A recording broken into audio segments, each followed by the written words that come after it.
The room was heavy with the scent of polished wood and old paper. I sat still, my hands folded in my lap, as the lawyer, Mr. Patrick Sloane, adjusted his glasses and began to read my late husband's will. Every word seemed to echo off the oak-paneled walls of the firm's conference room. My stepson, Trevor Hale, was already smiling like a man who knew he had just inherited an empire. If you are watching this video, please like and subscribe to the channel, and tell me in the comments where you are listening to my story of revenge from. I want to know how far it has reached. When Patrick read Victor's words aloud, "To my son Trevor and his wife Candace, I leave the family house and both commercial properties," Trevor stood up as if being crowned. "You all heard it," he said, grinning broadly. "We get the house and the business. She only gets the plants," Buyer said. The room erupted in laughter. Even my own son, Owen, let out an awkward chuckle, though his wife Elise quickly looked away, embarrassed. "The plants," Candace repeated between laughs. "How generous. Now you'll have something to do. Julia, take care of Victor's precious roses in your old age." I didn't flinch. I sat quietly, staring at the grain of the wooden table, letting their laughter wash over me like cold rain. I had endured far worse storms in silence. Trevor approached me with that smug, practiced smile that had always made my stomach tighten. "Don't be sad, Julia," he said mockingly. "Maybe you can sell a few flowers at the market. At least you'll stay busy." The others laughed again, their voices cruel and careless. They thought the reading was over, that I had been stripped of everything. But as Patrick cleared his throat, the laughter began to fade. "Mr. Hale," he said evenly, "there's one more section we must address before we conclude." Trevor waved a dismissive hand. "We've already heard it all, Patrick. My father left me the businesses. Owen gets the auto shop, and she gets the flowers. What else is there to say?" Patrick looked directly at me before opening another folder, a green one I hadn't seen before. His voice carried a quiet weight that made the air shift. "Actually, there is one crucial clarification regarding the ownership of these businesses." Trevor frowned. "What clarification?" Patrick turned a page, his tone deliberate. "The companies in question, Hale Hardware and Midtown Auto Service, were registered in the name of Mrs. Julia Morgan from the moment they were founded 25 years ago." The room went still.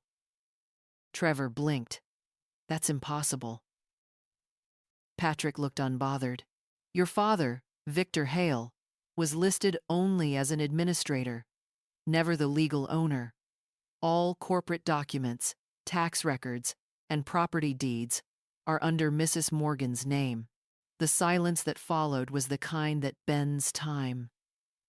Candace's laughter died in her throat. Owen's face paled. Trevor stammered. "You mean she owns everything?"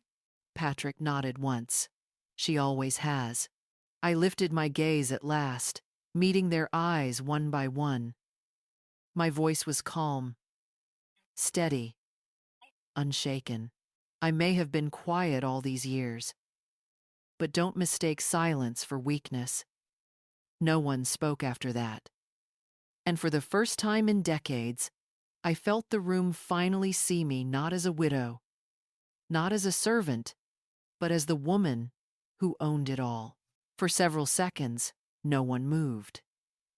The air in the lawyer's office was thick, like the moment after thunder, when the whole sky waits to breathe again. Trevor's face flushed crimson. "That can't be right," he snapped, his voice cracking under pressure. "My father built those companies from the ground up. He ran them every single day." Patrick Sloane didn't even blink. "Mr. Hale," he said calmly, "your father managed the day-to-day operations, yes, but all legal ownership assets, bank accounts, corporate filings have always been in Mrs. Morgan's name. I have the incorporation papers here, signed and notarized 25 years ago. Candace jumped from her seat. This is absurd. She was always home, gardening, baking, pretending to be busy. There's no way she was running businesses. Patrick placed a neat stack of papers on the desk. Mrs. Morgan personally approved every major transaction, contract, and expansion. There are also weekly reports she signed, plus testimony from the company's accountant verifying her role as the financial head. The color drained from Owen's face. Mom, all this time you were running the business? I finally spoke. Someone had to. Your father had the vision, but not the discipline. I handled the numbers, the staff, the growth. Quietly, Trevor scoffed. So you're saying he was just a puppet? No, I said softly. He was the face. I was the foundation. Leave Dyer's climb. Candace laughed bitterly. Then why did you let everyone think otherwise? I turned to her. Because sometimes silence protects peace. Until peace becomes too costly. Patrick cleared his throat again. There's one more matter. He pulled a thin red folder from his briefcase. 3 days before Mr. Hale passed, he signed an addendum to his will, stating that any debts, loans, or pending liabilities under his or his son's names will remain their responsibility, since none of those accounts were legally his to begin with. Trevor froze. What debts? Patrick's expression hardened. The $60,000 renovation loan for the hardware store, the outstanding supplier payments, and the missing funds from company accounts. They're all in your name, Mr. Hale. They're all in your name. Candace gasped. You said your father approved that loan. He couldn't approve it. Patrick replied coolly. He didn't own the collateral. Trevor's mouth opened, but no words came out. Owen leaned back, pale, his knuckles white on the chair's armrest. I rose slowly from my seat, feeling the years of quiet humiliation begin to lift from my shoulders. For years, you laughed at my garden, I said softly. But it turns out, while you were counting profits, I was planting empires, too, and in with an escape. The silence that followed wasn't disbelief anymore. It was fear. Trevor's eyes darted around the room like a cornered animal. You're lying, he spat finally, his voice trembling. You forged those documents. You manipulated Dad into putting everything under your name.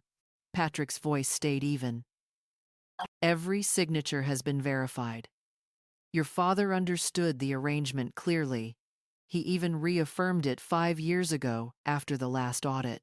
Candace's face twisted with disbelief. So she's been secretly running everything behind our backs? All while pretending to be some fragile widow with her little garden? I let out a slow breath. I wasn't pretending, Candace. I was surviving. And I was building something real, while all of you were too busy chasing status. Owen spoke for the first time, his voice barely above a whisper. Mom, why didn't you ever tell us? I turned to him. Because I wanted you to earn what you believed was yours. I thought one day you'd learn the value of work, respect, and patience. My gaze shifted to Trevor. But you learned arrogance instead. Trevor slammed his fist on the table, sending a sharp echo through the room. You think this makes you powerful? You're just a lonely old woman who can't stand that we finally surpassed you. Patrick's eyes flicked to me, silently asking whether to continue. I nodded. There's something else, he said. Mrs. Morgan also owns a third business, one your father helped her establish 15 years ago, the Greenleaf Nursery. Owen frowned. That plant place outside the city? The one doing landscaping for hotels? Patrick nodded. That's right. It's valued at over $2 million as of this year. Trevor's mouth dropped open. 2 million? You're saying the woman who talks to plants is a millionaire? Yes, I said, standing now, my voice low but steady. Because those plants you mocked paid for your education, your weddings, and the roofs over your heads. There's not laugh. Candace's lip quivered. You let us drown in debt while you had all that money? I warned you, I replied calmly. I told you not to take reckless loans. You laughed. I told you not to overspend. You ignored me. Patrick gathered his papers and stood. That concludes the reading. Mrs. Morgan, my office will contact you for final signatures. Rate my new manner was at half. As the door closed behind him, I looked at the stunned faces before me. For 25 years, they saw me as a servant in my own home. But today, they finally saw who I really was. The storm had only just begun. The office door clicked shut, and the silence that followed was deafening. Trevor's arrogance had evaporated. What remained was panic. Candace sat frozen, her manicured nails tapping nervously on the table, while Owen stared at the floor, his face pale with disbelief. So that's it? Trevor finally hissed. You planned this for years, didn't you? Waiting for Dad to die so you could humiliate us? I looked at him evenly. No, Trevor. I planned for our family to have a future. You're the one who turned it into humiliation. He laughed bitterly. You think you can just rewrite history? Everyone knows Dad built those businesses. And yet, I said softly, only one name is on the papers that matter. Owen finally raised his head. Mom, please. We're family. There has to be a way to fix this. The word family landed heavy between us.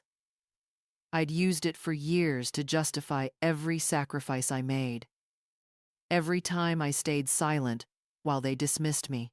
Every time I pretended not to hear the jokes about the housewife who knew nothing. You're right, Owen, I said quietly. We're family. But family doesn't steal, lie, or laugh when someone is stripped of dignity. Candace stood suddenly, her eyes flashing with anger. You can't do this. You're not strong enough to run everything alone. Those employees respect Trevor, not you. I met her gaze with calm certainty. They respected results, not titles. And results, they've always come from me. For the first time, Trevor didn't respond. His confidence had cracked into something smaller, something almost pitiful. He glanced at Owen as if searching for an ally. But my son's expression had changed. Confusion replaced by guilt. Mom, Owen said carefully, if what Patrick said is true, what happens now?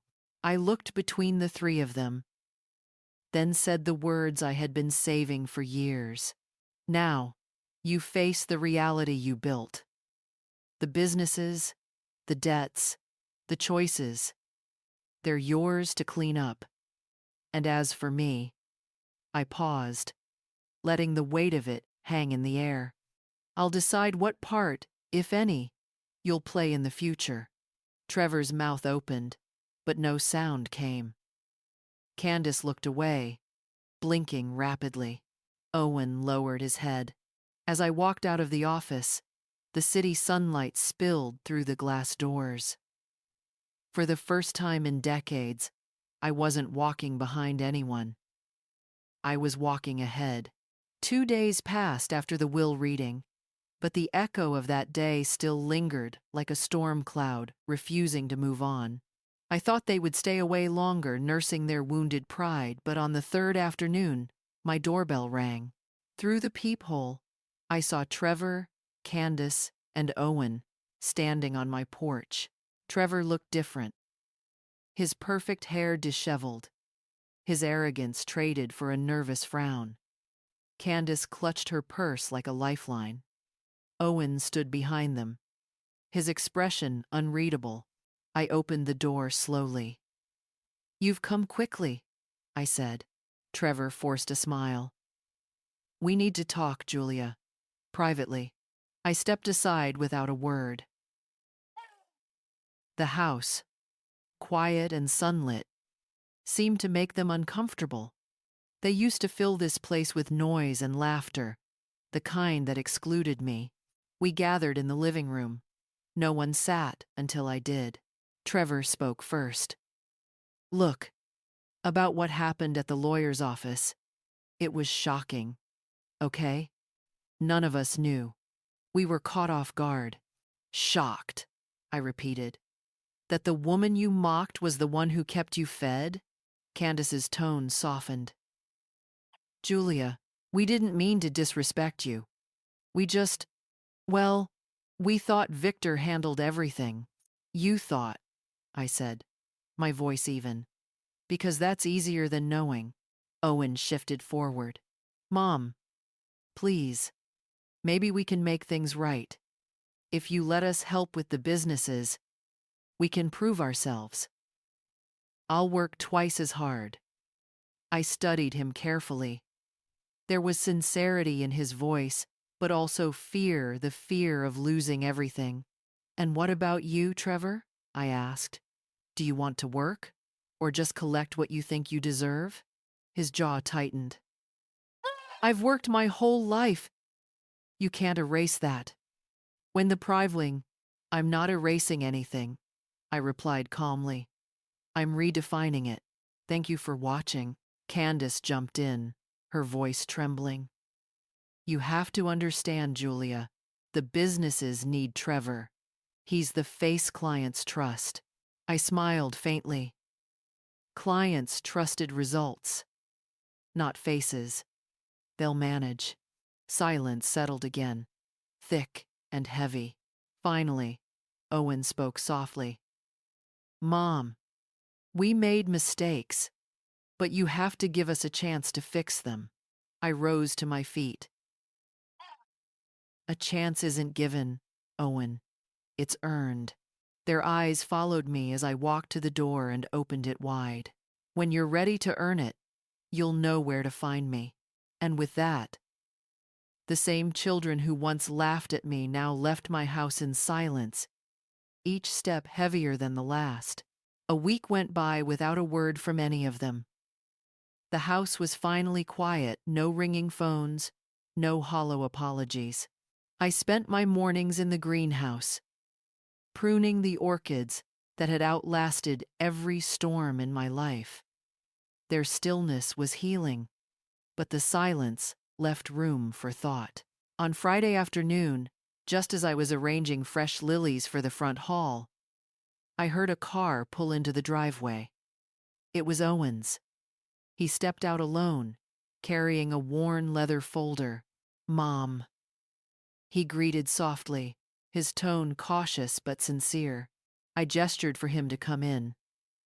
He looked tired, dark circles under his eyes, the sharp edges of youth dulled by guilt. "I didn't come to argue," he began. "I came to apologize. I came to apologize." I said nothing, letting him continue. "You were right. We treated you terribly. We let Trevor lead us, and we never stopped to think what it cost you to keep everything running." His voice cracked slightly. "But I want to change that. I want to work for you, under you. Whatever it takes to make things right. When I want of the work for you." For a moment, I saw the boy he used to be, the one who used to follow me through the garden, asking about every flower. I sighed. Do you understand what that means, Owen? Working for me? Not with me? He nodded. I do. I don't deserve your trust yet. I just want to earn it. I studied him carefully. You'll start from the ground up. No privileges. No shortcuts. The same as every other employee. He didn't hesitate. I accept. 2. I opened the folder he'd brought. It contained a detailed proposal for restructuring one of the smaller divisions of the hardware business. His handwriting was neat, deliberate. There was real thought behind it. Trevor doesn't know I'm here, he added quietly. He's still angry. He thinks you'll eventually forgive him because you always have. I closed the folder and met his gaze. Then this will be his first real lesson. Owen stood, a faint hope flickering in his eyes. Thank you, Mom. As he left, I walked to the window and watched his car disappear down the driveway. For the first time in years, I felt something that almost resembled peace. But deep down, I knew the calm wouldn't last. Because arrogance never dies quietly, and Trevor Hale was far from finished. I should have known peace never lasts long when pride is still burning in someone's chest. A week after Owen started working for me, I received a message from one of the supervisors at the North Star Gardens warehouse. Mrs. Morgan, Trevor Hale just showed up, demanding access to the main office. I drove there immediately. When I entered, Trevor was pacing the floor like a trapped wolf, yelling at employees to leave. The staff froze, unsure what to do. Trevor, I said, my voice steady. This is a place of business, not your stage. You don't belong here anymore. He turned sharply. You think you can erase me, Julia? Dad wanted this company to stay in the family. It is staying in the family, I replied coldly. You just forgot what family means. He gave a bitter laugh. You humiliated me in front of everyone. You made me look like a fool. Do you know what people are saying? That the great Trevor Hale is begging for work from the woman who stole everything from him. I stepped closer, my tone calm but cutting. No one stole anything. You lost it because you never built it. You spent years thinking the world owed you something. And now, you're angry it doesn't. For a moment, the fury in his eyes softened into something almost human, shame. Maybe, but pride swallowed it whole. I'll prove you wrong, he said. You'll regret ever crossing me. I folded my arms. Prove it. But not with threats. With work if you're capable, he sneered. You think I'd work for you? You already did. I said quietly. You just didn't know it. You just didn't know it. That silenced him. Around us, the employees pretended to work, but their eyes followed every word like it was a movie scene. Finally, I spoke again, my voice low enough for only him to hear. You can destroy yourself, Trevor, but you won't destroy this company, and you won't drag your brother down with you. He looked at me one last time, the old arrogance flickering weakly, and left without another word. Later that night, Owen came to my house, worry written across his face. He's planning something, Mom. I heard him talking to someone about lawyers. I poured 2 cups of tea, calm despite the warning, then let him talk. He's been talking all his life. Owen hesitated. Aren't you scared? I smiled faintly. I've already survived being underestimated, betrayed, and erased. What can he possibly do that I haven't faced before? Outside, the wind picked up, rattling the windows. The storm had returned, but this time, I was ready to stand in it without flinching. The next morning, I arrived at North Star Gardens earlier than usual. The air was damp with the smell of soil and rain, a reminder that growth always comes after storms.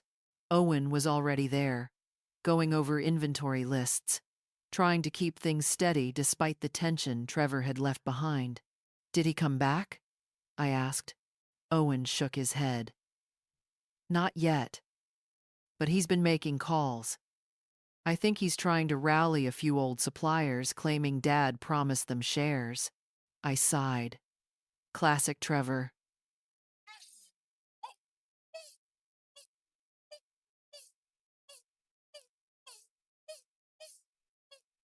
When he can't control the truth. By noon, my prediction proved right. My assistant rushed in, pale. Mrs. Morgan, there's a man here from the county clerk's office. He says he's responding to a petition filed by Mr. Trevor Hale. I took the papers from her hand and read them carefully. Trevor had filed a claim contesting ownership of the businesses, accusing me of fraud and coercion. The sheer audacity almost made me laugh. When I reached the last page, I found a signature that froze me. Candace Hale. She's backing him, Owen said grimly when I showed him the papers. Of course she is, I murmured. She never believed in anything except appearances, and nothing looks worse to her than losing wealth. That afternoon, I met with Patrick Sloan in his office. He looked over the documents and smirked slightly. They don't have a case, Julia. Every record, every tax filing, every audit confirms your ownership. But if you'd like, we can make an example of them. I met his eyes. No. Let them expose themselves. The truth doesn't need to shout it, just needs time. Giving heaven he wise. The following week, Trevor's accusations made small ripples in town. Rumors spread, as they always do. Yet, to my quiet satisfaction, the clients who mattered stayed loyal. One even called to say, "We always knew who ran things, Mrs. Morgan. You don't need to prove a thing." When Owen came by my house that evening, he looked relieved. The employees are standing by you. Even the ones Trevor used to boss around, they're defending you. I smiled faintly, stirring my tea. Respect built in silence lasts longer than power built on noise. Prefix, prefix, prefix, prefix, prefix, prefix, he nodded. So, what now? Now, I said, looking out at the glowing greenhouse through the window. We keep building. Let Trevor exhaust himself fighting shadows. Eventually, he'll realize the only thing he's ever truly lost was me. 2 months later, Trevor finally got what he wanted, a court date. His lawyer, a young man too eager to make a name for himself, filed pages of accusations, claiming I manipulated my late husband and falsified records. I didn't need to read the details. I'd lived long enough to know that lies always sound confident before they crumble. The courthouse was small, the kind where gossip traveled faster than truth. When I arrived, people whispered my name as if I were part of some local legend. That's her, the widow who took the whole empire. No way. Trevor stood across the aisle, his suit immaculate, his expression smug. Candace sat beside him, eyes sharp with hatred. Owen entered quietly and took a seat behind me, his presence steady, grounding me like a silent promise. When the judge called us to order, Trevor's lawyer launched into his speech. My client, Mr. Hale, was unjustly deprived of his rightful inheritance. Mrs.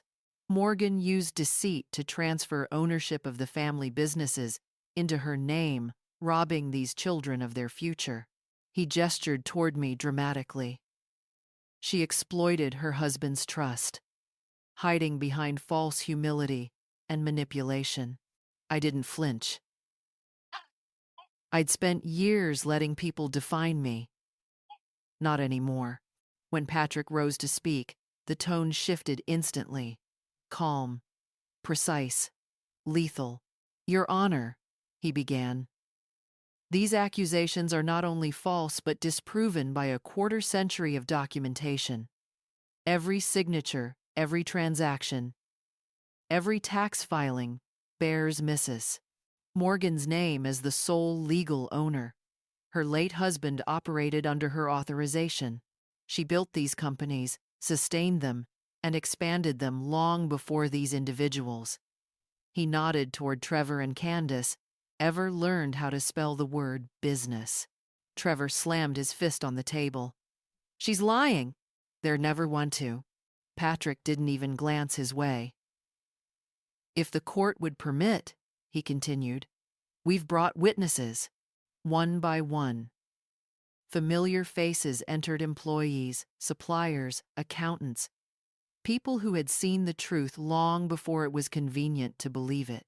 They spoke of my decisions, my late nights reviewing contracts, my quiet leadership. Each testimony chipped away at Trevor's crumbling facade. Finally, Patrick handed the judge one last document. A notarized statement from my husband, dated 3 months before his death. It read, "All property and businesses belong solely to my wife, Julia Morgan. Her guidance built what we have. I was merely its caretaker." The courtroom went silent. Trevor's face turned white, his lips twitching as if searching for words that would never come. When the judge finally spoke, his tone was firm. Case dismissed. Ownership remains with Mrs. Morgan, Aston. As I stood to leave, Trevor's lawyer avoided my eyes. Candace turned away, clutching her purse as if it could protect her from shame. Outside, Owen caught up with me. "You did it, Mom." "No," I said quietly, stepping into the afternoon sunlight. The truth did. I just stopped hiding behind it, and for the first time in decades, the world finally saw me as I truly was: not a grieving widow, not a housewife, but a woman who built her own empire and defended it to the very end. After the court victory, life at North Star Gardens returned to its quiet rhythm. The whispers faded, the clients returned, and business flourished stronger than ever. But beneath the peace, a new chapter was forming, one not written by lawyers or judges, but by time itself. Trevor had vanished from town for several weeks. When he finally returned, he didn't come with threats or papers. He came to my gate. His expensive car was gone. He stood there with a small duffel bag, the arrogance gone from his face. Rain soaked his jacket, and his voice trembled when he spoke. "Mom," he said, almost a whisper, "I don't have anywhere else to go." For a moment, I just looked at him, the same son who once mocked me in front of his wife and friends. His shoulders, once square with pride, were now bent with regret. Behind him, I saw Owen's car pulling up slowly. He stepped out, surprise flashing in his eyes when he saw his brother. "Let him in," Owen said softly. I opened the gate. Trevor entered like a man walking into a confession booth. Over dinner, the three of us sat in silence. The rain tapped on the windows, like a memory refusing to fade. Finally, Trevor spoke. "I lost everything, Mom. The house, the car." Candace left. She said she didn't marry a man who worked for his mother. I didn't answer right away. Instead, I poured him tea the same way I used to when he was a boy, coming home late from school, scared after breaking something he couldn't fix. "Trevor," I said finally, "you didn't lose everything. You just lost what never really belonged to you." He looked down, tears forming. "I was cruel to you. I thought success meant control, but I never built anything on my own. I only inherited other people's work, and when it was gone, I had nothing left. I nodded. That's what happens when you mistake possession for purpose. The silence stretched again. But it wasn't heavy. This time, it was cleansing. Owen placed a gentle hand on his brother's shoulder. You can start over here. Mom always said this place was built on second chances. Trevor looked at me hesitantly. Would you really let me? I met his eyes. I'll give you the same opportunity I gave Owen. No titles, no privileges, just work. Earn your place like everyone else. In them. Infounded. He nodded slowly, gratitude flickering through the exhaustion. I will, Mom. I swear I will. Weeks passed, and true to his word, Trevor worked quietly, hauling soil, managing deliveries, learning humility one task at a time. One morning, as the sun rose over the greenhouse, I watched my sons working side by side. For the first time in years, there was no rivalry, no bitterness, just effort and peace. I smiled, whispering to myself, this was never just an inheritance story. It was a lesson about respect, redemption, and the kind of wealth no one can steal.